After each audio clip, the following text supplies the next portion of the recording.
Hello friends, welcome back.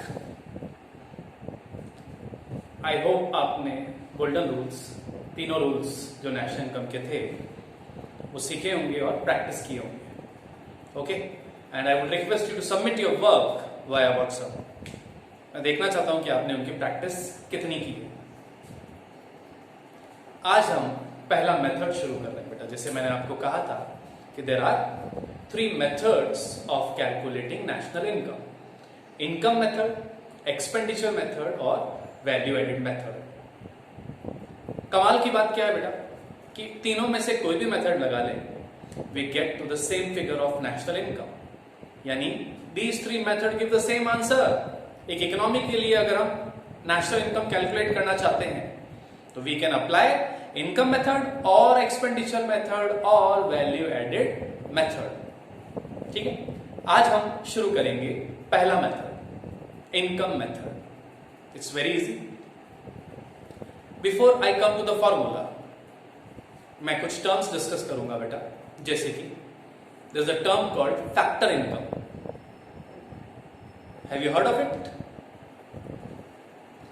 There is a term transfer income. तो एक चीज ध्यान से सुने बेटा, फैक्टर इनकम को अर्न इनकम भी कहते हैं और ट्रांसफर इनकम को अनअर्न्ड इनकम कहते हैं।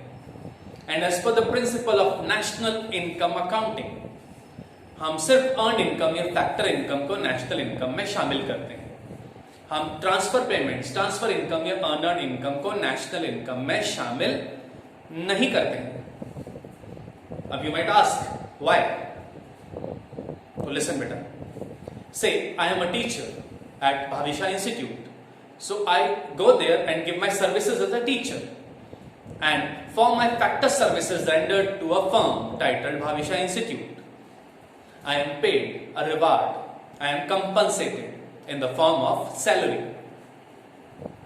So this is an example of factor income. मैंने मेहनत की है और उस मेहनत के बदले मुझे रिवार्ड मिला है।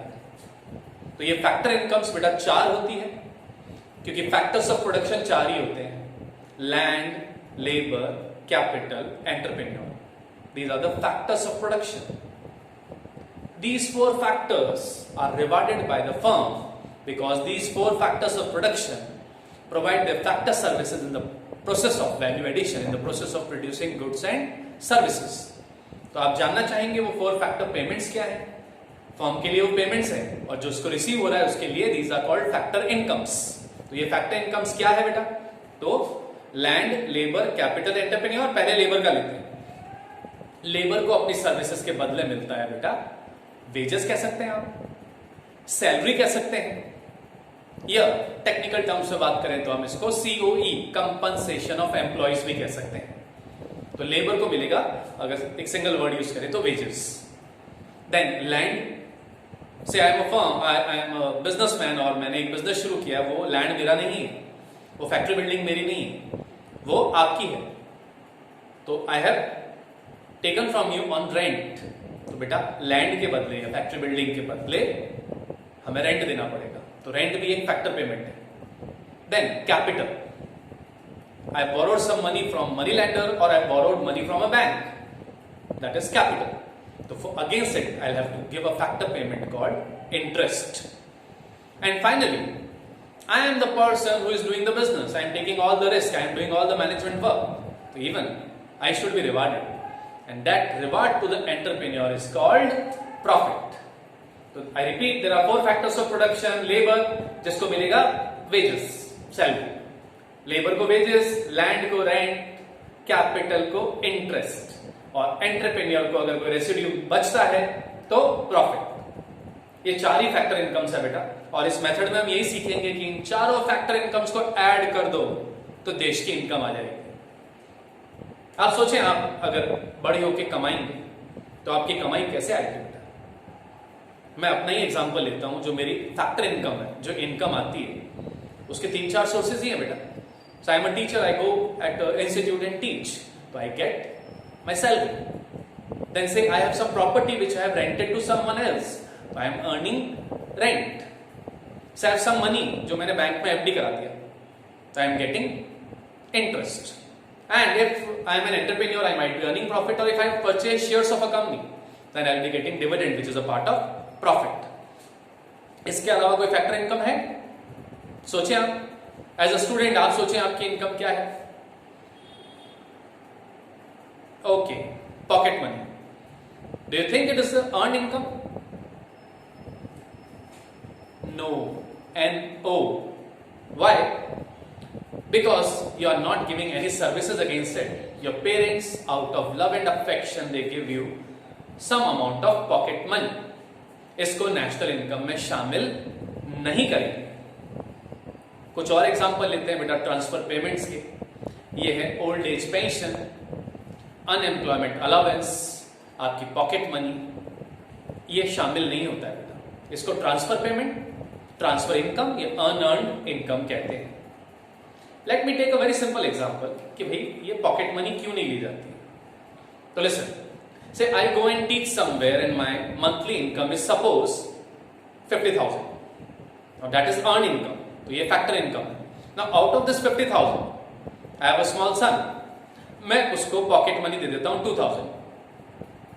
अब सपोज इस 2,000 को भी नेशनल इनकम में शामिल कर ले, तो फिर मेरी फैमिली की इनकम क्या होगी? 50,000 मेरी इनकम और मेरे सन की इनकम 2,000. क्या मेरी फैमिली इनकम 52,000 होगी?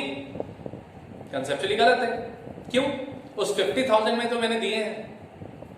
ये 2,000 पॉकेट मनी इस 50,000 में से तो आई है, तो उसकी डबल काउंटिंग हो जाएगी. तो transfer incomes, unearned incomes are not to be included. अब हम आते हैं बेटा मेथड पे, फॉर्मूला पार्ट पे. This is the formula. मैं रिक्वेस्ट करूंगा कि आप इसको कॉपी करें, बट उससे पहले हम कोर फॉर्मूला सीखते हैं. In every question of income method हमेशा आपको एक कोर फॉर्मूला लिखना है. इस कोर फॉर्मूले में 3 एलिमेंट्स हैं, इन तीनों को ऐड करना है. There is no minus sign, no square का sign. We have to just sum up the 3 terms. COE का फुल फॉर्म है compensation of employees. This is very similar to wages and salary, और अब हम इसको detail में भी लेंगे कि भाई COE में क्या क्या आता है, what are its components. The second item is OS, operating surplus. इसके भी 3 या 4 कंपोनेंट्स हैं, वो डिस्कस करेंगे. And finally there is a term called MI, mix income. इसको mix income of self employed भी कहते हैं. फ्रेंड्स ध्यान से सुने, इन तीनों को ऐड करने पर आपको नेशनल इनकम नहीं मिलेगा, क्योंकि नेशनल इनकम होता है NNPFC. इन तीनों को ऐड करके आपको GDP-MT भी नहीं मिलेगा. इन तीनों को ऐड करके मिलता है NDPFC. तो ये आप मेमोराइज कर लें. The sum of these 3 items will give us NDPFC. अब आपको लगेगा कि भाई इस मेथड से तो हम NDPFC निकाल सकते हैं, हम NNPFC या GDP-MP या GNP-MP नहीं निकाल सकते. निकाल सकते हैं. फर्स्ट स्टेप ये रहेगा, इससे हमें NDPFC मिलेगा, and then by applying those 3 golden rules we can convert NDPFC into any of those 7 concepts of national income. अब हम ये सारी चीजें डिटेल में लेंगे.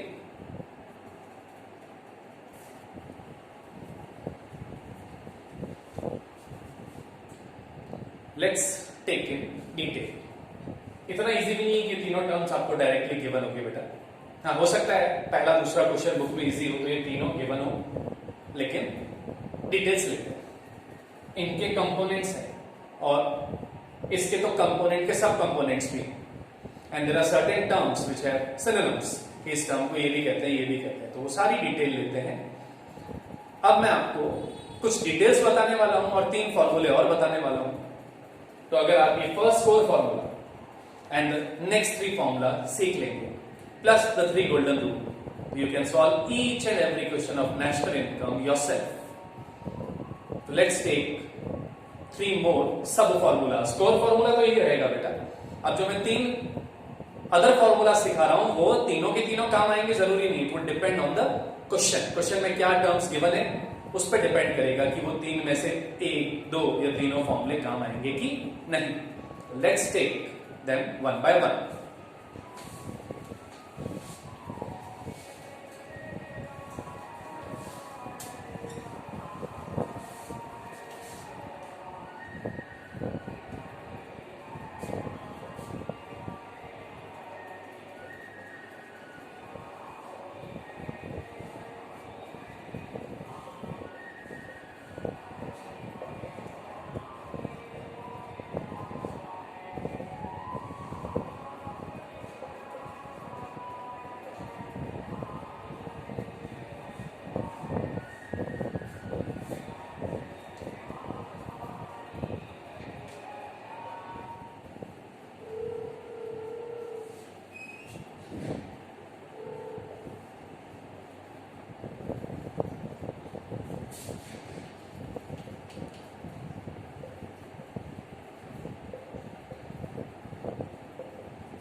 आप ये फॉर्मूला कॉपी करें। सीओई के 3 कंपोनेंट्स हो सकते हैं,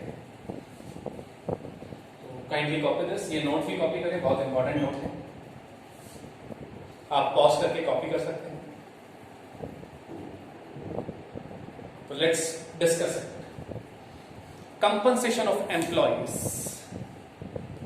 is the term of what amount you are compensated for your services you give to your firm। से आप एक कंपनी में मार्केटिंग मैनेजर या सेल्समैन है, तो बेटा आप कंपनी के लिए काम करते हैं तो आपको बेसिक वेजेस मिलती है, आपको कमीशन मिल सकता है, बोनस मिल सकता है और कुछ पर्क्स मिल सकते हैं। तो हम डिस्कस करेंगे कि सीओई जो एक ब्रॉडर टर्म है compare to a narrow term wages, इसमें क्या क्या आता है। तो सीओई के तीनों कंपोनेंट्स गिवन हो जरूरी नहीं है। फर्स्ट ऑफ ऑल 10 में से 5 या 6 क्वेश्चन में आपको सिर्फ गिवन होता है wages and salary 20,000। You are not given the other 2 components, but in some questions you are given 2 और 3 कंपोनेंट्स। तो आप सीखें बेटा कि हम इसको कैसे अप्लाई करते हैं। पहले हम इन तीनों टर्म्स को डिस्कस करते हैं। सीओई इंक्लूड्स दीज 3, वेजेस और salary in cash. Wages and salary which are given by your company in cash. Cash का जरूरी नहीं मतलब आपको कैश में दिया, आपके अकाउंट में डाल दिया तो वो वेजेस इन कैश ही है।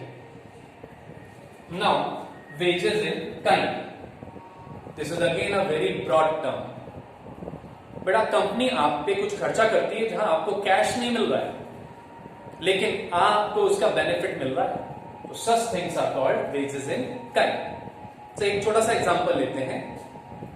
HRA, house rent allowance. से आप मेरी कंपनी में काम कर रहे हैं, मेरी कंपनी बॉम्बे में है, तो मैं आपको वेजेस इन कैश दे रहा हूं 60,000 पर मंथ। तो ये तो हो गया वेजेस इन कैश। अब आप जोधपुर से आए मेरी कंपनी में बॉम्बे जॉब करने, मैं आपको एक फ्लैट की चाबी पकड़ा देता हूं कि जब तक आप मेरे एम्प्लॉय हैं आप इस फ्लैट में रह सकते हैं, इस फ्लैट का रेंट आपको नहीं देना है। आप जब तक एम्प्लॉय हैं आप इस फ्लैट को यूज कर सकते हैं। उस फ्लैट का मार्केट रेंट 20,000 है, यानी आप खुद ऐसा फ्लैट अपने दम पे किराए पे लेते तो 20,000 किराया आता। तो ये 20,000 जो है ये वेजेस इन काइंड है। तो अगर आप देखेंगे तो आपकी सैलरी 60,000 नहीं हुई है, 80,000 हुई है। कंपनी ऐसा भी कर सकती थी, आपको कैश दे देती 80,000 और फिर आप उसमें से 20,000 किराए पे खर्च करते, तो पीछे कितना बचता? 60,000 ही बचता ना। लेकिन कंपनी आपको 60,000 कैश में दे रही है, 20,000 आपको दे नहीं रही, लेकिन आपको फ्लैट की चाबी दे दी, आप उसमें रह सकते हैं, आप उस फ्लैट के सर्विसेज एंजॉय कर सकते हैं। तो आप सोच के बताएंगे वेजेस इन काइंड में क्या क्या आ सकता है। ये डिपेंड करता है आपकी पोजीशन पे। अगर आप बहुत लोअर लेवल पे काम करते हैं तो कई बार आपको सिर्फ वेजेस इन कैश ही मिलता है, लेकिन अगर आप सीनियर पोजीशंस पे काम करते हैं तो आपको रहने के लिए बंगला मिल सकता है, आपको कंपनी की तरफ से कार मिल सकती है, आपको कंपनी की तरफ से कार का ड्राइवर, कार का पेट्रोल, आपकी मोबाइल का बिल। सीनियर डायरेक्टर लेवल पे, सीईओ लेवल पे आपको हो सकता है आपके बच्चों की स्कूल की फीस, आपके फॉरेन ट्रिप्स का पैसा भी कंपनी देगी। पैसा नहीं मिलेगा आपको, लेकिन आपको फ्लाइट का टिकट मिल गया, बाहर जो आपने खर्चे किए उसका आपको रिम्बर्स कर दिया। तो these all are included in wages in kind. तो बेटा आप मेहनत करें, if you become a chartered accountant, सोचें आप सीनियर पोजीशन पे पहुंच गए तो ये सारे खर्चे कंपनी बियर करेगी। There is one more term, employers contribution to social security. इसमें मेनली बेटा प्रोविडेंट फंड या ग्रेचुटी आता है। Now what is this? आप सपोज मेरी कंपनी में एम्प्लॉय है तो यू विल वर्क से आपने 25 इयर्स की एज में ज्वाइन किया एंड 60 की एज में रिटायर कर दिया। आफ्टर 60 की तो आपके खर्चे होंगे बेटा। से एवरेज लाइफ एक्सपेक्टेंसी इंडिया में 75 अप्रोच कर रही है, तो 60 के बाद के जो आपके खर्चे हैं वो कैसे निकलेंगे? क्योंकि कंपनी आपको जो वेजेस इन कैश है और वेजेस इन काइंड है ये तो 60 इयर्स तक ही देगी, उसके बाद तो नहीं देगी। तो उसके बाद आपका लाइफ, आपके खर्चे कैसे मीट होंगे? तो कंपनी इसका भी ध्यान रखती है बेटा। तो ये कंपनी सपोज हर महीने आपके प्रोविडेंट फंड 10,000 डाल देते हैं। ये आपको अभी नहीं मिल रहा है बेटा, ये हर महीने 10,000 जमा हो रहा है, उस पर ब्याज तो आप सोचें 10,000 इंटू 12, एक साल का 1,20,000 प्लस उसका ब्याज, अगले साल फिर इतना. So this when you retire after a service of 30-35 years is a big amount. तो in a way देखा जाए तो the company is in all paying you 90,000 और ये है आपका COE. Though in hand you are getting only 60, but ये 20,000 भी आप पे खर्च हो रहा है, से फ्लैट की चाबी आपको दे दी, ये 10,000 आपके अकाउंट में जा रहा है, PPF अकाउंट, जो आप फ्यूचर में यूज कर सकते हैं. तो योर COE इज 90,000. समझ में आया बेटा? अब ये है YER, एम्प्लॉयर्स कंट्रीब्यूशन, यानी आपकी कंपनी, आपका बॉस आपको पे कर रहा है. ये क्या है? Employees, YEE. बहुत छोटा सा फर्क है, यहाँ R है, यहाँ E है. अगर आप ध्यान से नहीं देखेंगे तो कंफ्यूज हो सकते हैं. Now what is employees contribution? Listen, आप एक बहुत अच्छी रिटायर्ड लाइफ जीना चाहते हैं, आप रिटायरमेंट के बाद वर्ल्ड टूर करना चाहते हैं, बाहर घूमना चाहते हैं, तो आप सोच रहे हैं कि यार 10,000 का फंड इकट्ठा होगा तो पीएफ का अमाउंट इतना बड़ा नहीं बनेगा, you want a bigger amount. तो आप डिसाइड करते हैं कि पीएफ में कंपनी डाल रही है 10,000, आप भी डालेंगे 8,000. तो इससे आपका जो पीएफ फंड है वो हो गया 18,000. यानी अब आपके पीएफ अकाउंट में आपका एम्प्लॉयर, आपका बॉस डाल रहा है 10,000 और आप खुद अपनी तरफ से डाल रहे हो 8,000. तो 18,000 per month will make a very big amount. Now this employees contribution है बेटा, ये कंपनी ने आपको पे नहीं किया है, एम्प्लॉय ने. हो सकता है इसी अमाउंट से जो उसको 60,000 मिला, वो 60,000 पूरा घर नहीं ले गया, उस 60,000 में उसने 8,000 प्रोविडेंट फंड में डाल दी. तो ये नेशनल इनकम में क्यों आएगा बेटा? ये कंपनी थोड़ी दे रही है. अगर हम इसको ले लें तो डबल काउंटिंग हो जाएगी ना. हम अगर इसको भी ले लें, अगर हम इसको भी ले लें प्लस 8, जो 8 इसी में से निकला तो दिस विल बिकम 98. तो इसका मतलब हो गया आपकी कंपनी ने आपको 98,000 का पेमेंट किया, जो एब्सोल्युटली गलत है. So this 8,000 will not be included. इधर देखिए, note, employees contribution to social security not included. We should ignore this item if it is given in the question. The question setter will purposefully give some terms which are not to be included.